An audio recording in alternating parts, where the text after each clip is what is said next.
the house tonight. Everybody just have a good time. Yeah. Hey everybody again, XYZ Designs here, and yeah, again I am on Martin Gross's website, and I was just looking at all the stuff that he's done, and I've seen that in some of the logos that he's made, he's put one picture up, which is this one, not this one here, and it showed the development of making his logo. I thought this was really interesting, so I decided to make my own logo sort of like this. But just for the minute, I'll just show you the steps that she's taken.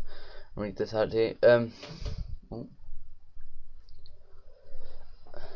Right, he's just written about himself here and what sort of stuff that he does. So, my name is Martin Gross. I am a digital artist from Germany. I interest in all kinds of arts. I've been drawing since my early childhood. I've also interested in photography for a long time. The contact with photography took me the image progression in Photoshop. The logo should be a combination from classic and modern elements. So that's what he's written about how to make the logo and stuff like that. And over here he's put picture mark and inspiration. He's chosen to use a camera, which he said over here he's interested in photography, and that's what got him into doing Photoshop work, was photography. So this is the main thing which started him off, so he's used that.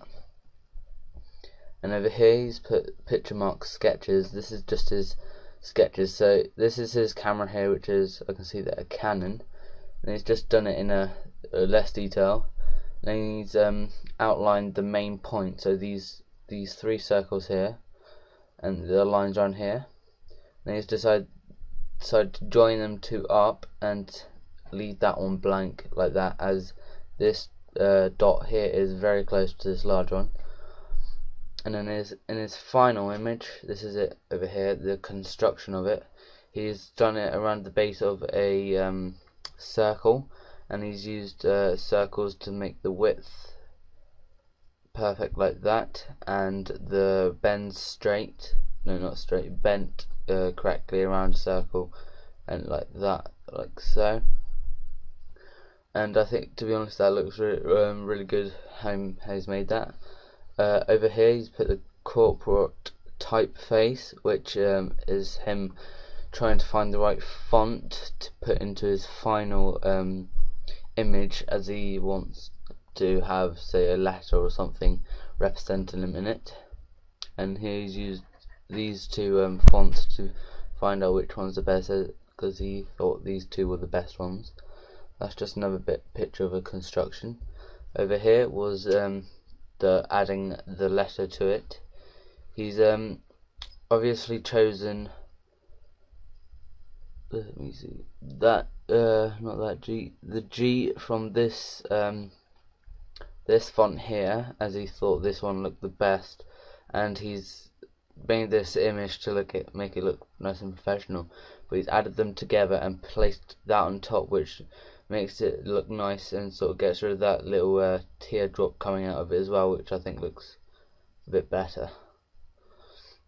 And he's also overlapped it, so it sort of goes outside of the circles, which I think looks pretty good. And then over here is his colour palette, and these are the colours that he wanted to use. So he has black, grey, sort of a bluey, light bluey colour, and a white. And then here's his final image, and that is really simple but yet effective.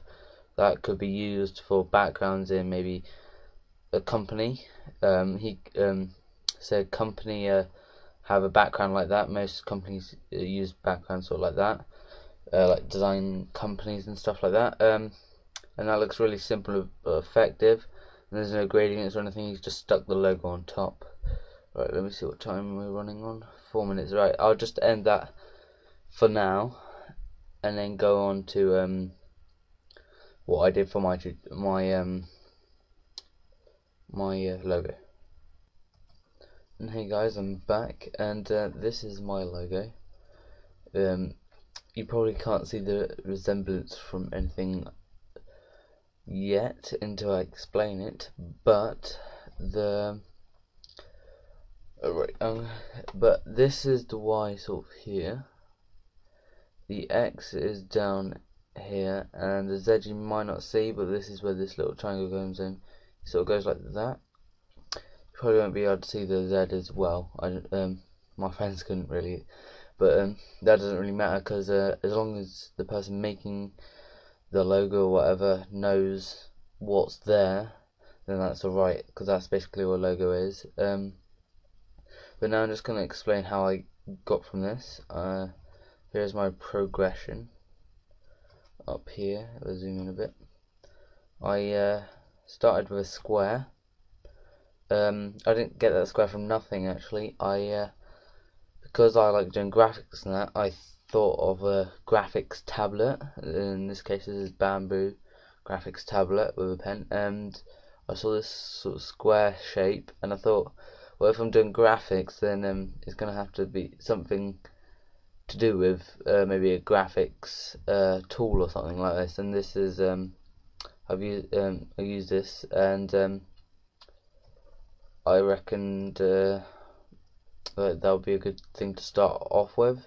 So I started off with just a simple square. I know that's not really a square, and most of them are sort of rectangle, but I thought it would be easier with a square, so I started off like that.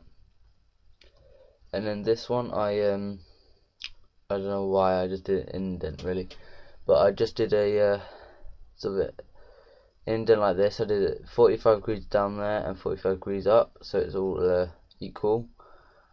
And then I did the second indent down here, and I sort of thought up in my head of a Y going down here like that, and this is also an arrow if you look at it the other way, and I thought that looked pretty cool. And then I thought to myself, how would I get the X sort of to look into it? So I put a slash down here to sort of represent this the side going down it, so like this going down from that side of the X. But so I could get the Y in as well, I could cut it off, and that was it still looks like an X. And now over to this bit. I had my friends helping me actually when I was making this, and they said that I should put like an indent here to sort of create the Z like that. And so I created this indent here, but then I thought to myself that it looked a bit too big, and then it sort of made it sort of thin around the bottom and a bit bold on top. So to even that out, I made it smaller like that, and to me it still looked like a Z through there. So I thought that looked okay, and that is my final logo image, like that. I probably still hasn't finished yet. I'm just going to do a bit more editing onto it, and a bit of stuff like that. But once you've made your logo and got some ideas and all that, you could start creating simple backgrounds like this. What am I doing for time? 8 minutes. And this is really simple to make on Martin Gross's simple background. He didn't do any gradients or anything like that, but I thought that it would look cool, quite kind of cool with a gradient in the background. And I've added a few more stuff like that. And also in my spare time, obviously, but I've added some arrows which I've made from scratch. They weren't brushes or anything like that. And I've also done an interwinding sort of wire thing with a light blue glow to it. A bit going around here. That looks kind of cool like that, I reckon. And yeah, that's about it.